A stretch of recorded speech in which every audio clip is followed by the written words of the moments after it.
श्रीमते नारायणाय नमः।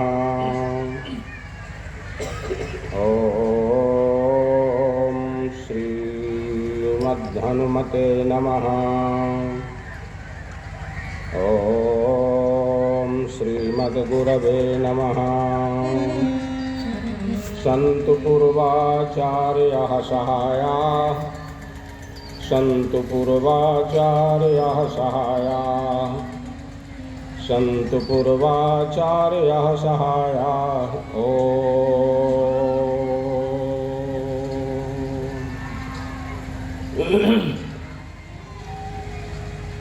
मंचासेन प्रातः स्मरणीय श्री स्वामी जी महाराज, मंचस्थ संत वृंद, विद्वत वृंद, जिज्ञासु प्रबुद्ध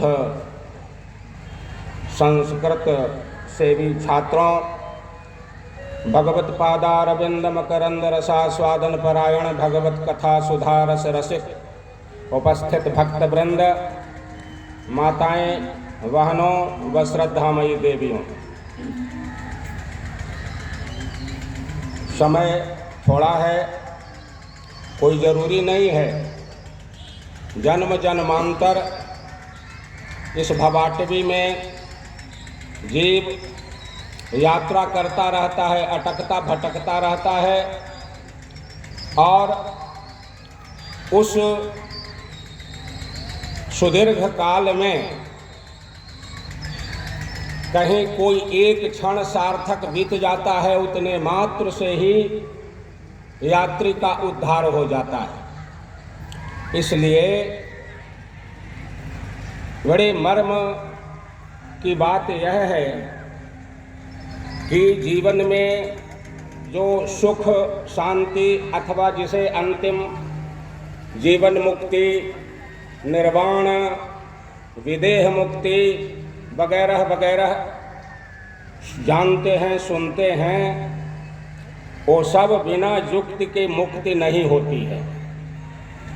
पोथी पढ़ पढ़ जग मुआ, पंडित भया न कोय, ढाई अक्षर प्रेम का पढ़े सो पंडित होए। इसका यह भी अर्थ नहीं है कि हमारे यहाँ पोथियाँ बेकार है। धर्मशास्त्र, पुराण शास्त्र, वेद, दर्शन, वेदांग, ये सब सभी सार्थक हैं, लेकिन सबका पर्यवसान जैसे आकाशात पतितम तोयम यथा गच्छति सागरम, आकाश से वर्षा होती है सज्जनों, वो वर्षा का पानी नदी, नाले, छोटी छोटी नदियाँ, बड़ी बड़ी नदियाँ, नद, सबका सहारा पा करके अंततः वो सारा पानी कहाँ चला जाता है?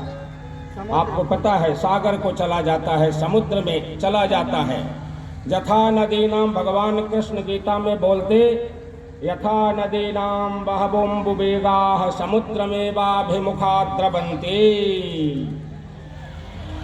नदीनाम बहवोम्बुवेगाः, नदियों का सारा जल अंततः कहाँ चला जाता है? सागर को चला जाता है। उसी प्रकार से भगवान ही सुख सागर हैं, भगवान ही आनंद सिंधु, आनंद सागर हैं, भगवान ही करुणा सागर हैं, भगवान ही दया सागर हैं।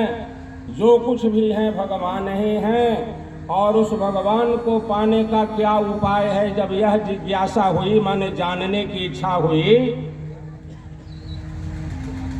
तब वहाँ हमारे आचार्य एक तरफ भगवान को प्राप्त करने में कितनी कठिनाई है, कितना श्रम करना पड़ता है कि उसके लिए शास्त्र बोलते हैं, बहवो ज्ञान तपसा पूता मदभावमागताः। कठोपनिषद कहती है, नायमात्मा प्रवचने न लभ्यो न मेधया न बहुधा श्रुतेन। किसी को पाना है तो पाने के लिए मान लिया जो प्राप्य है, जिसे हम पाना चाहते हैं, साधारण सी बात है। तो लिखा है ना, जस देवता तस चाहिए पूजा। तो जो प्राप्य विषय है, जो प्राप्तव्य है, उसकी जैसी क्षमता, योग्यता, उसका जैसा स्तर होगा, उसको पाने के लिए पाने वाले के पास वैसा ही साधन भी होना चाहिए। इसे इस रूप में समझें, एक लौकिक सुंदर लघु दृष्टांत के द्वारा, कि यदि किसी व्यक्ति को वृंदावन जाना है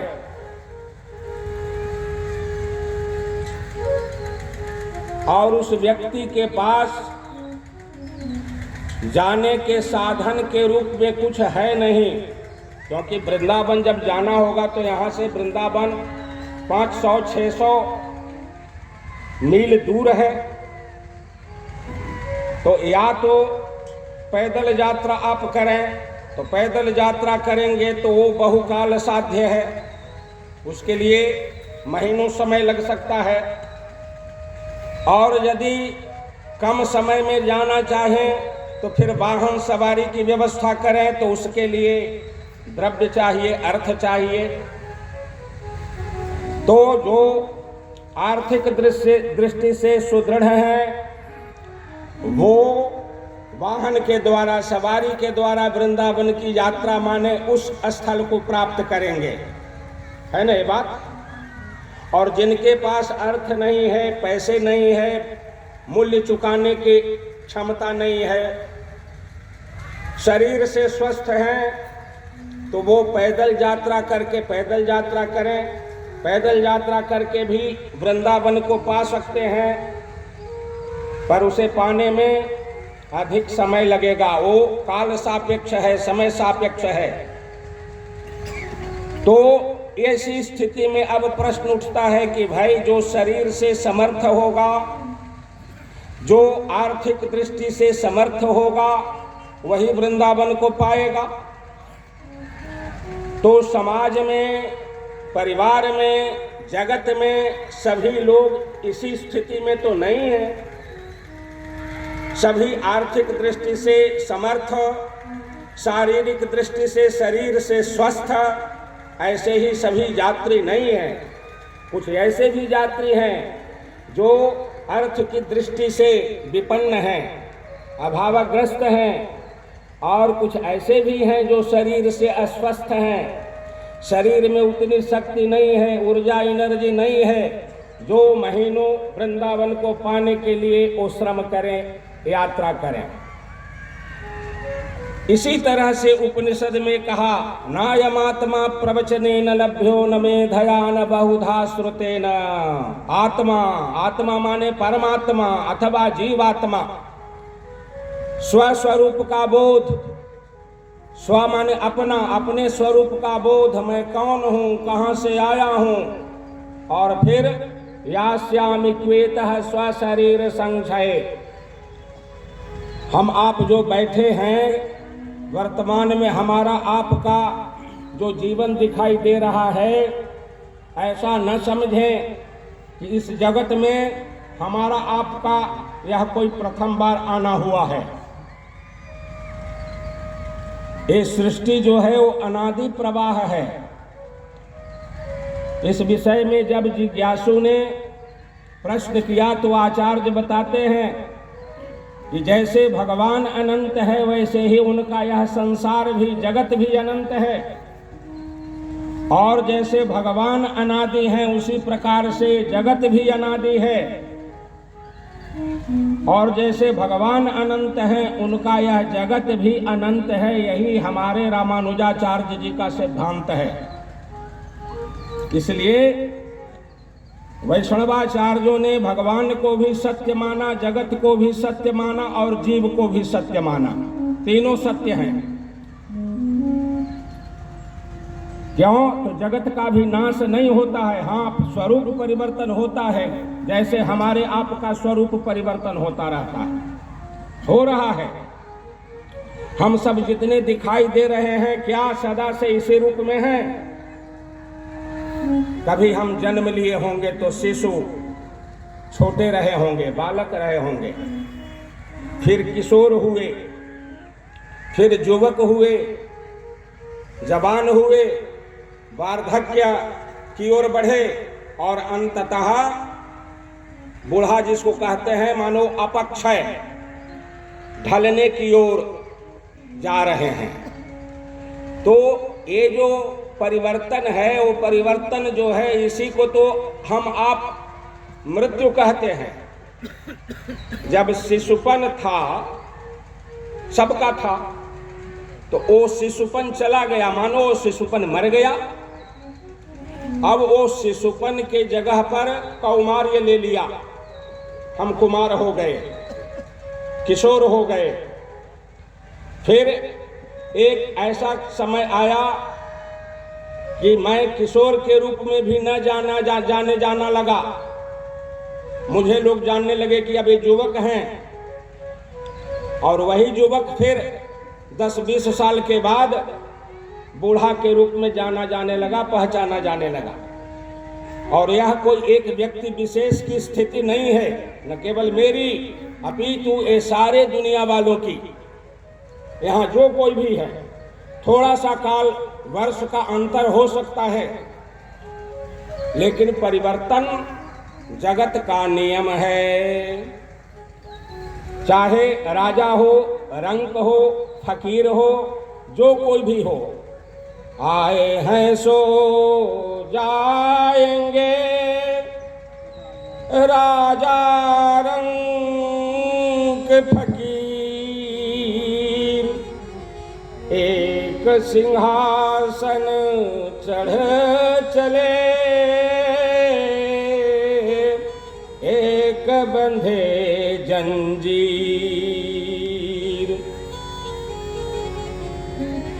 यह कटु सत्य है, जातस्य हि ध्रुवो मृत्युर्ध्रुवं जन्ममृतस्य च। जातस्य माने उत्पन्नस्य, जो उत्पन्न हुआ, जो जन्म लिया। उसी समय से जो जीवन दिखाई देता है, गहरे में दृष्टि डाल के देखिए तो जीवन प्रतिक्षण बदल रहा है, परिवर्तित हो रहा है। ऐसा नहीं है कि शिशु एक वैक किशोर हो गया, शिशु का शिशुपन एक वैक चला गया, ऐसा नहीं। एक एक क्षण जा रहा है। जब से ये शरीर इस पृथ्वी पर आया, उसी समय से वो पुराना हो रहा है। जातस्य हि ध्रुवो मृत्यु। तो मृत्यु क्या है? मृत्यु माने परिवर्तन। अब इस सत्य को जब हम सब समझ लेंगे कि मृत्यु एक परिवर्तन है, और वह परिवर्तन हम अपने जीवन में स्वाभाविक रूप से हमेशा देख रहे हैं। ठीक उसी तरह से जैसे सूर्योदय, सूर्य का उदय होता है और फिर सूर्यास्त होता है, तो गौर कीजिए कि सूर्योदय से लेकर के सूर्यास्त पर्यंत जो कालखंड है, जो समय है, उसमें हम आप क्या देखते हैं? सारा काम चल रहा है, सारा विधि व्यापार चल रहा है, सब कुछ हो रहा है, इसी में सारा जीवन व्यापार घटित हो रहे हैं सज्जनों। लेकिन तत्वतः इसका एक वास्तविक स्वरूप यही कहा जाएगा कि जब से सूर्योदय हुआ तब से एक एक पल, क्षण का भी बहुत छोटा सा रूप है पल। पल मानो एक बार आपके आंख की पलक गिरती है और गिरने उठने में जो टाइम लगता है, उसका भी 10वां भाग पल कहलाता है। एक एक पल परिवर्तन की दिशा में जा रहा है। इसीलिए लिखा जगत विपरिवर्तते। यह संसार जो है वो परिवर्तनशील है, और उस परिवर्तन के चक्र में यहाँ जो कोई भी आ रहे हैं, सबको वो परिवर्तन काल जो है वो प्रभावित कर रहा है। यहाँ तक कि माया का समाश्रयण करके जो ठाकुर जी भगवान जिनका यहाँ अवतरण होता है, भगवान कृष्ण, यद्यपि उनका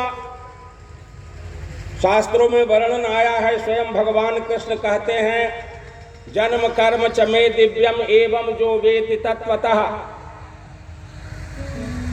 गोस्वामी तुलसीपाद भी कहते हैं चिदानंदमय देह तुम्हारी विगत विकार जान अधिकारी।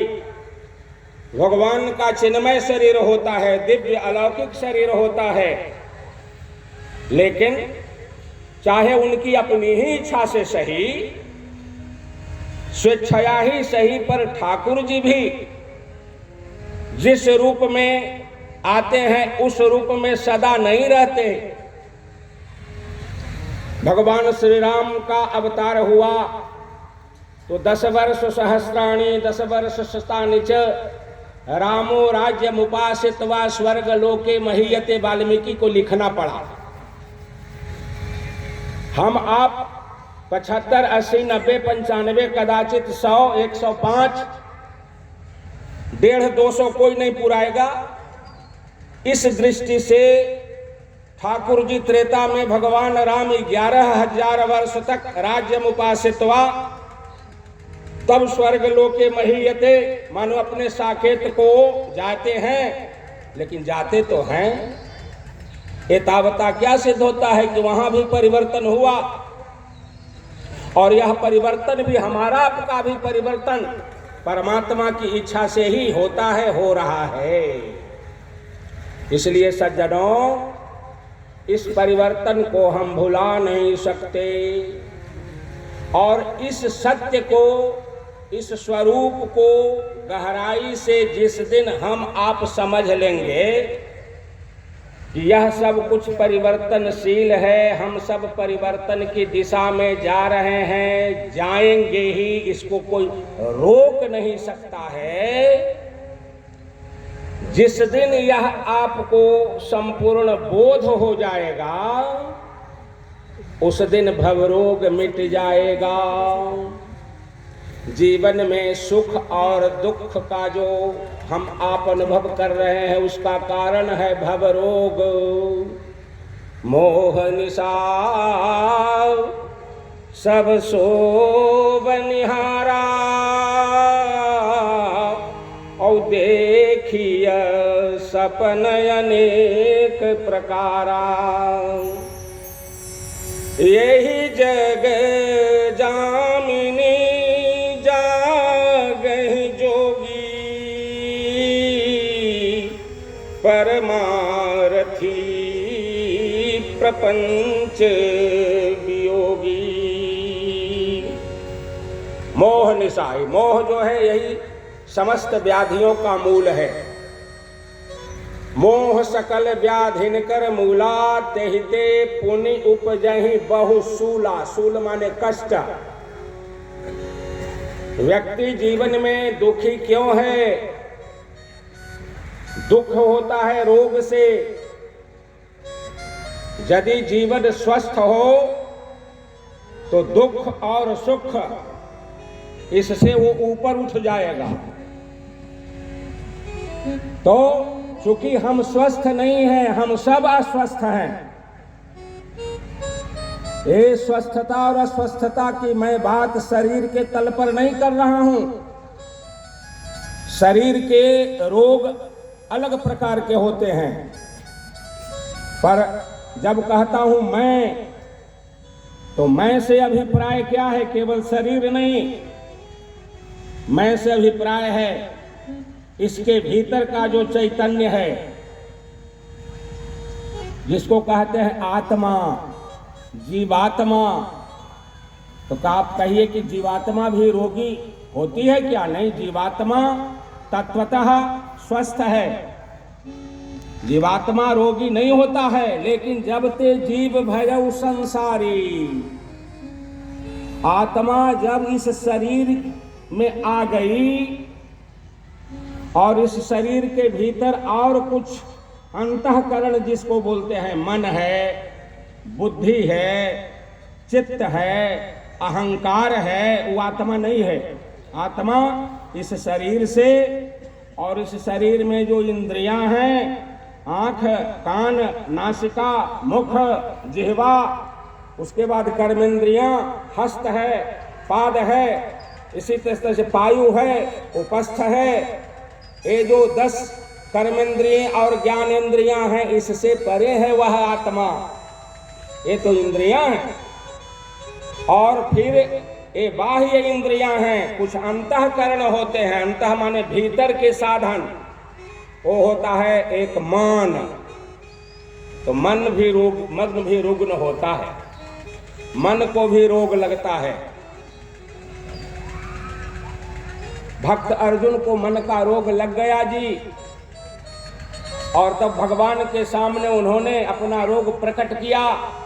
चंचलम ही मनः कृष्ण प्रमाथि बलवद्दृढ़म् तस्याहम निग्रहम मन्ये वायोरीव सुदुष्करम्। अर्जुन भगवान कृष्ण के समक्ष जो विषण्ण हैं, विषादग्रस्त हैं, वो विषाद शरीर के तल का विषाद नहीं था, वो मानसिक विषाद था। भक्त अर्जुन का मन बीमार पड़ गया। कभी कभी हमारी बुद्धि बीमार पड़ जाती है, और किसी की भी बुद्धि बीमार पड़ जा सकती है। अहल्या की बुद्धि बीमार पड़ गई। यदि बुद्धि बीमार नहीं पड़ती तो अहल्या का नाम 5 कन्याओं में, 5 नारियों में है, हम आप जानते हैं। और परम सती है, परम साध्वी है। और पतिव्रता नारियों की महिमा जो शास्त्र में बताई गई है, वो ये बताई गई है कि वो उनके सामने भूत, वर्तमान और भविष्य हस्तामलकवत होता है। हस्तामलकवत मतलब जैसे किसी के हाथ पर आंवला हो, आंवला का फल देखे होंगे, और साफ एकदम हो, हाथ पर रखिए तो इधर से उधर आर पार दिखता है। तो पतिव्रता नारी में इतनी शक्ति होती है, उसके भीतर इतना प्रकाश होता है कि वो भूत, वर्तमान, भविष्य सबको वर्तमान की तरह ही देखती है। ठीक है, ये तावता सिद्ध हुआ कि अहल्या गौतम की नारी और वो ब्रह्मा की पुत्री अहल्या परम सुंदरी। पर जब गौतम का वेश धारण करके इंद्र आते हैं, तो अहल्या की बुद्धि वहां विफल असफल हो जाती है, तभी तो अपराध घटित हो जाता है। तो इस कथा से यह भी संकेत मिलता है कि जब अहल्या जैसे पतिव्रता नारी की बुद्धि धोखा खा सकती है, तो फिर सामान्य जो नारियां हैं उनको तो सतत सावधान रहने की जरूरत है। सावधानी गई कि दुर्घटना घटी।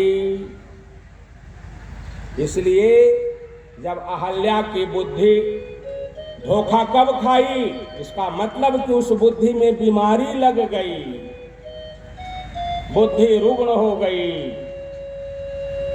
सज्जनों,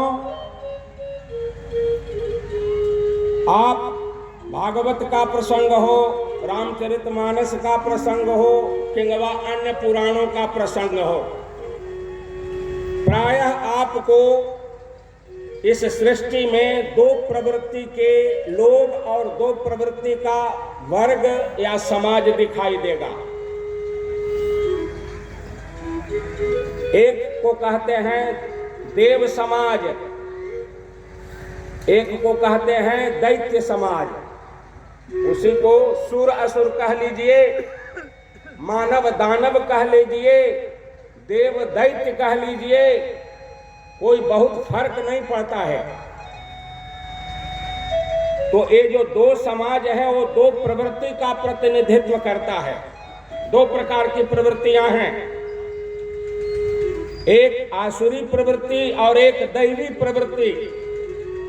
स्वाभाविक है कि देवों के पास दैवी संपदा होगी, असुरों के पास आसुरी संपदा होगी। जिन कथा के माध्यम से कथाओं में दैत्यों की, दानवों की, असुरों की निंदा की गई है, जिसमें उनका भी एक लंबा चौड़ा इतिहास है। वृत्रासुर है, हिरण्यकशिपु है, हिरण्याक्ष है, कंस है, शिशुपाल है, दंतवक्त्र है, इधर आइए आप रावण है, कुंभकर्ण है, मेघनाद है, और फिर इनके सब और वंशज हैं, नाती पोते बेटे हजारों हजार, लाखों लाख, करोड़ों की संख्या में है। क्या ये महामूर्ख होते हैं क्या? आपने कभी गौर किया? रावण के संबंध में कहा जाता है कि वो चारों वेदों का ज्ञाता था। वे भी बड़े समझदार, और जिसे हम ज्ञान कहते हैं, ज्ञान भी उनके पास कम नहीं होता था। लेकिन समय समय पर रावण के पास भी ज्ञान है और विभीषण के पास भी ज्ञान है। यदि बहिरंग दृष्टि से तुलना करें, परखें, तो पाएंगे, लगेगा कि भाई विभीषण से ज्यादा ज्ञानी रावण है भी। लेकिन जीवन के अंतिम क्षण में यद्यपि परमात्मा को दोनों पाते हैं, रावण भी राम को प्राप्त किया और विभीषण भी राम को प्राप्त किया। श्री राम की प्राप्ति दोनों को हुई, लेकिन दोनों की प्राप्ति में अंतर है। विभीषण ने श्री राम का प्यार किया, प्यार पाया, और रावण ने श्री राम का प्रहार पाया, है ना? राम ने रावण पर प्रहार किया और राम ने विभीषण से प्यार किया। बस आसुरी वृत्ति और दैवी वृत्ति में यही फर्क है। तो अब थोड़ा गौर कीजिए, विचार कीजिए कि जब रावण ज्ञानी है, खुद ही आध्यात्म रामायण में प्रभु श्री राम ने कहा है लक्ष्मण से, भैया लक्ष्मण, मैं बहुत बड़ा ज्ञानी हूं, इसलिए रावण को नहीं दबाया।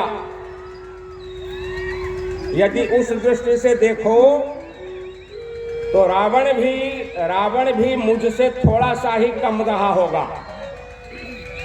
आई भगवान जब कहते हैं कि थोड़ा कम रहा होगा, थोड़ा कम रहा होगा, तो इसके पीछे आशय क्या है? ये भी विषय बड़ा गहराई में जाना होगा, क्योंकि रावण मूलतः कोई व्यक्ति न बुरा होता है, मूलतः सभी अच्छे ही होते हैं। क्यों? तो सबका संबंध मूलतः परमात्मा से है। ईश्वर अंश जीव विनाशी, जब यह सूत्र है कि ईश्वर अंश जीव विनाशी, अविनाशी जीव ईश्वरांश है, भगवदंश है, परमात्मा का अंश है, तो इस नाते क्या रावण जीव जगत से बाहर की कोई वस्तु है क्या? रावण भी तो जीव जगत के ही अंतर्गत है, इस नाते वह भी ईश्वरांश है। और पुराणों में, भागवत में भी कथा आई है, द्वारपाल हरि के प्रिय दो, और जय अरु विजय जान सबको। भगवान के जय और विजय नाम के भगवान का वैकुंठनाथ, भगवान का वैकुंठ में जो मंडप है, उस मंडप के चारों तरफ द्वार हैं। वही वैकुंठनाथ भगवान के मंडप का प्रतीक आप मंडप यहाँ बना रखे हैं। अब जिसकी दृष्टि भावमयी दृष्टि होगी, और जो व्यक्ति शरीर से अस्वस्थ होगा, आर्थिक दृष्टि से कमजोर होगा, तो वह अपनी भावमयी दृष्टि को प्रखर करके इस बांस के बने हुए मंडप में वैकुंठनाथ के मंडप का दर्शन वो कर सकता है, पा सकता है। कैसे पा सकता है? वही भावमयी दृष्टि। और भावमयी दृष्टि, भाव की इतनी महिमा है कि भगवान भाव के ही तो भूखे होते हैं जी। भगवान वस्तु के भूखे नहीं होते। भगवान को जो ये प्रसाद आप भोग लगाते हैं, तो जिसको आप, जैसे आप मुझे भोजन पर बैठावें और एक कठौत प्रसाद और एक बटलोही दाल और एक बटिया साग मेरे सामने रख दें, पर्दा गिरा दें, पंडित जी खाइए, मैं उसमें से भोजन कर लूँगा, फिर बाद में आप प्रसाद को ले जाइए। मेरे सामने रखने से पहले आप तौल लें और मेरे भोजन करने के बाद आप तौल लें, तो जितना रखते समय वजन होगा, निकालने के बाद उतना वजन रहेगा कि घटेगा? अरे मैं भोजन किया, जितना भोजन किया उतना भार घटेगा न जी।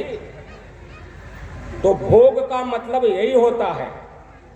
पर ठाकुर जी के सामने आप जो रखते हैं, रखने से पहले जरा आप तराजू पर तौल लीजिए।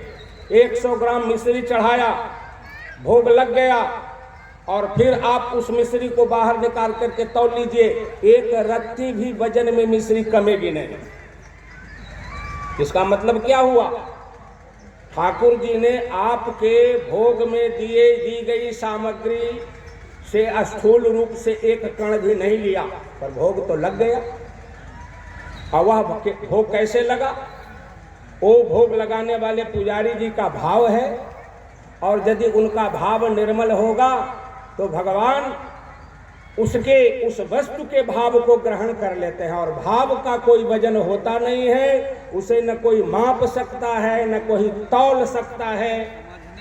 वह अपरिमित है, अनंत है। और शास्त्र का यही सिद्धांत है, अंततः भगवान के समक्ष समर्पण ही, भावपूर्ण समर्पण ही करना पड़ता है। हमें बोलना पड़ता है, करोमि यद्यत् सकलम परस्मै नारायणायेति समर्पयेत् तत्। इसलिए निर्मल मन जन सो मोहि पावा, मोहि कपट छल छिद्र न भावा। तो भगवान भाव के बिना प्रसन्न नहीं होते। क्या कोई ज्ञान से भगवान को समझ सकेगा, बुद्धि से समझ सकेगा? जब अहल्या की बुद्धि धोखा खा सकती, रावण का ज्ञान धोखा खा सकता, पहचान नहीं सका कि ये राम परमात्मा है।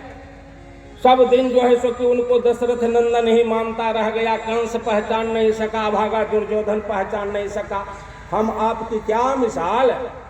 इसलिए सिर्फ मन को, बुद्धि को, चित्त को निर्मल कीजिए, अंतःकरण निर्मल हो जाएगा। स्वयं अपने आप आपको अपने जीवन में सुख शांति का अनुभव होने लगेगा। नहीं तो पोथी पढ़ पढ़ जग मुआ, पंडित भयानको, ढाई अक्षर प्रेम का पढ़े सो पंडित हो। प्रेम कीजिए। श्रीमद् भागवत महापुराण प्रेम शास्त्र है, प्रेम करना सिखाता है।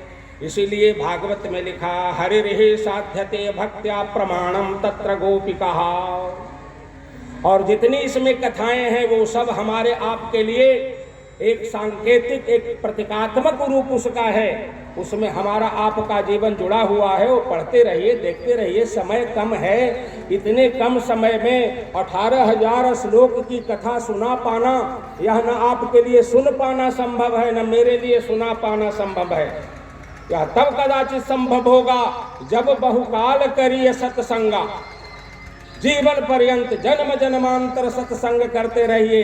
आइए, बैठिए, एक एक श्लोक का वाचन कीजिए, फिर उसकी व्याख्या जो है उसकी सुनिए। तब गहराई से अथवा विस्तार से होगा। ये 7 दिन में समय है थोड़ा, और 7 दिन में परीक्षित की सी मुक्ति प्राप्त करनी है। तो इसके लिए युक्ति, उपाय ढूंढना होगा। और वही उपाय यही है कि भगवान प्रेम से मिलते हैं। तो इसलिए प्रेम का विस्तार करें कि आप इतना प्रेम का विस्तार करें कि उस प्रेम में विराट आ जाए। पहले अपना घर आवे, पड़ोस आवे, अट्टी पट्टी आवे, टोला टकिया आवे, फिर गांव समाज पंचायत आ जाए, ब्लॉक आ जाए, डिवीजन आ जाए, मंडल प्रमंडल, राज्य, देश, विश्व और पूरा विराट आपके प्रेम में समा जाए। भगवान मिल गया। काहे के लिए आप किसी से विरोध करेंगे? सर्वत्र प्रेम का सा वातावरण छा जाएगा। आइए इन्हीं शब्दों के साथ वाणी को विराम देता हूँ। बोलिए वृंदावन बिहारी लाल की, वृंदावन बिहारी लाल की, श्री कृष्ण चंद्र भगवान की। ओम शांति शांति शांति। बोलिए।